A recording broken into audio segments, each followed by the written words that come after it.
নমস্কার বন্ধুরা, আজ পাণ্ডবা নির্জলা একাদশীর দিনে অবশ্যই এর ব্রত মাহাত্ম্য কথা একবার হলো পাঠ ও শ্রবণ করুন। ভক্তি সহকারে এই একাদশীর ব্রত মাহাত্ম্য কথা পাঠ ও শ্রবণে বৈকুণ্ঠ ধাম প্রাপ্ত হয়। এই একাদশীকে ভীমসেনী একাদশীও বলা হয়। জ্যৈষ্ঠ শুক্লপক্ষের এই নির্জলা একাদশী ব্রত সম্পর্কে ব্রহ্ম বৈবর্ত পুরাণে শ্রী ভীমসেন ব্যাস সংবাদে বর্ণিত হয়েছে। মহারাজ যুধিষ্ঠির বললেন, হে জনার্দন, আমি অপরা একাদশীর সমস্ত মাহাত্ম্য শ্রবণ করলাম। এখন জ্যৈষ্ঠ শুক্লপক্ষের একাদশীর নাম ও মাহাত্ম্য কৃপাপূর্বক আমার কাছে বর্ণনা করুন। শ্রীকৃষ্ণ বললেন, এই একাদশীর কথা মহর্ষি ব্যাসদেব বর্ণনা করবেন, কেননা তিনি সর্বশাস্ত্রের অর্থ ও তত্ত্ব পূর্ণরূপে জানেন।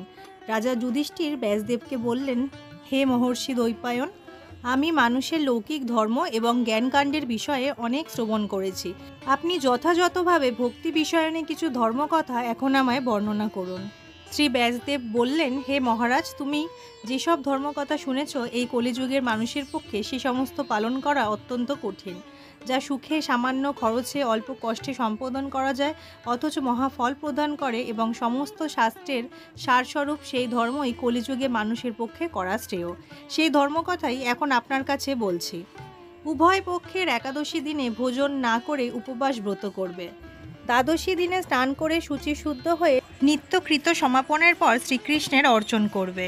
এরপর ব্রাহ্মণদের প্রসাদ ভোজন করাবে। অশৌচাদিতেও এই ব্রত কখনো ত্যাগ করবে না। যে সকল ব্যক্তি স্বর্গে যেতে চায় তাদের সারা জীবন এই ব্রত পালন করা উচিত। পাপকর্মে রত ও ধর্মহীন ব্যক্তিরাও যদি এই একাদশী দিনে ভোজন না করে, তবে তারা যম যাতনা থেকে রক্ষা পায়। শ্রী ব্যাসদেবের এসব কথা শুনে গদাধর ভীমসেন অশ্বত্থ পাতার মতো কাঁপতে কাঁপতে বলতে লাগলেন, হে মহাবুদ্ধি পিতামহ, মাতা কুন্তী, দ্রৌপদী, ভ্রাতা যুধিষ্ঠির, অর্জুন, নকুল ও সহদেব এরা কেউই একাদশীর দিনে ভোজন করে না। আমাকেও অন্ন গ্রহণ করতে নিষেধ করে, কিন্তু ক্ষুধা যন্ত্রণার জন্য আমি উপবাস করতে পারি। ভীমসেনের এরকম কথায় ব্যাসদেব বলতে লাগলেন, যদি স্বর্গাদি দিব্যধাম লাভে তোমার একান্ত ইচ্ছা থাকে, তবে উভয় পক্ষের একাদশীতে ভোজন করবে না।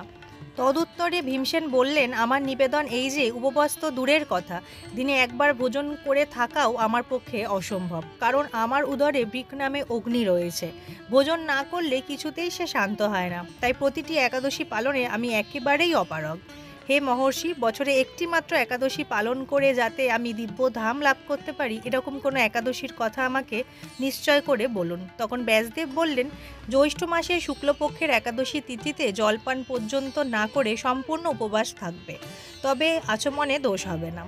ওই দিন অন্নাদি গ্রহণ করলে ব্রত ভঙ্গ হয়। একাদশীর দিনে সূর্যোদয় থেকে দ্বাদশীর দিন সূর্যাস্ত পর্যন্ত জলপান বর্জন করলে অনায়াসে 12টি একাদশীর ফল লাভ হয়। বছরে অন্যান্য একাদশী পালনে অজান্তে যদি কখনো ব্রত ভঙ্গ হয়ে যায়, তাহলে এই একটি মাত্র একাদশী পালনে সেই সব দোষ দূর হয়। দ্বাদশীর দিনে ব্রাহ্ম মুহূর্ত স্নানাদি কার্য সমাপ্ত করে শ্রীহরির পুজো করবে। সদাচারী ব্রাহ্মণদের বস্ত্রাদি দানসহ ভোজন করিয়ে আত্মীয় স্বজন সহ সঙ্গে নিজে ভোজন করবে। এরূপ একাদশী ব্রত পালনে যে প্রকার পুণ্য সঞ্চিত হয়, এখন তা শ্রবণ করো। সারা বছরের সমস্ত একাদশীর ফলই একটি মাত্র ব্রত উপবাসে লাভ করা যায়।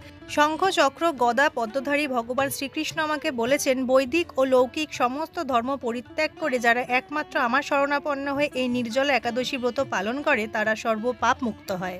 বিশেষত কলিযুগে ধনসম্পদ দানের মাধ্যমে সদ্গতি বা স্মার্ত সংস্কারের মাধ্যমেও যথার্থ কল্যাণ লাভ হয় না। কলিযুগে দ্রব্যশুদ্ধি নেই, কলিতে শাস্ত্রোক্ত সংস্কার বিশুদ্ধ হয় না, তাই বৈদিক ধর্ম কখনো সুসম্পন্ন হতে পারে না।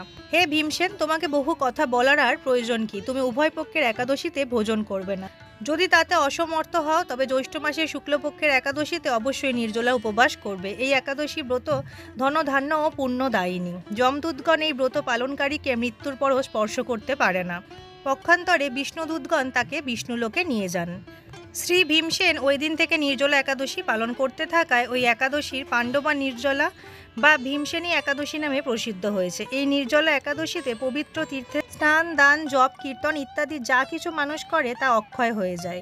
যে ব্যক্তি ভক্তি সহকারে এই একাদশীর মাহাত্ম্য পাঠ বা শ্রবণ করেন, তিনি বৈকুণ্ঠ ধাম প্রাপ্ত হন।